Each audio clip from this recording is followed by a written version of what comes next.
বিক্রি করতে গেলে বেশি চাইলে দেবেন না, ওজনে যদি কেউ বেশি চাই দেবেন ইনশাআল্লাহ।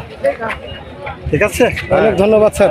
আজ আগস্ট মাসের 8 তারিখ। শৈলকুপা বাজারে আজ ছিল বিশেষ এক ব্যস্ততা। কৃষকদের কাছ থেকে পাট, পেঁয়াজ, ধান সহ বিভিন্ন কৃষিপণ্য কেনাবেচার সময় ব্যাপারীদের পক্ষ থেকে যে ধলতা নেয়ার অভিযোগ ছিল সেটি বন্ধের উদ্যোগ নেওয়া হয়েছে।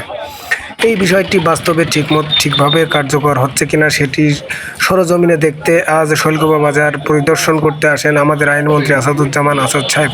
বাজারে এসে তিনি বিভিন্ন ব্যবসায়ী ও ব্যাপারীদের সঙ্গে কথা বলেন এবং কৃষিপণ্য কেনাবেচার বর্তমান পরিস্থিতি সম্পর্কে খোঁজ নেন। বিশেষ করে কৃষকরা যেন তাদের উৎপাদিত পণ্যের ন্যায্য মূল্য পান এবং পণ্য বিক্রয়ের সময় অতিরিক্ত কোনো ধলতা বা অন্যায় কর্তন না হয়, এই বিষয়টি গুরুত্বপূর্ণ দিয়ে দেখা হয়। পরিদর্শনের সময় তিনি সরাসরি কৃষকদের সঙ্গে কথা বলেন। কৃষকরা তাদের বিভিন্ন সমস্যা অভিজ্ঞতার কথা তুলে ধরেন।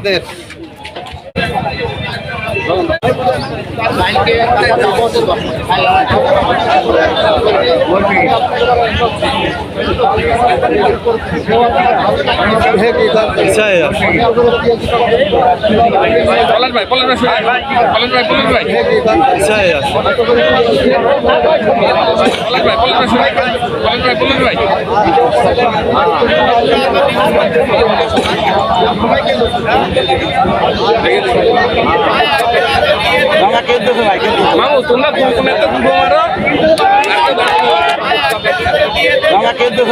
মামু তোমরা কোন একটা দুটো মারো।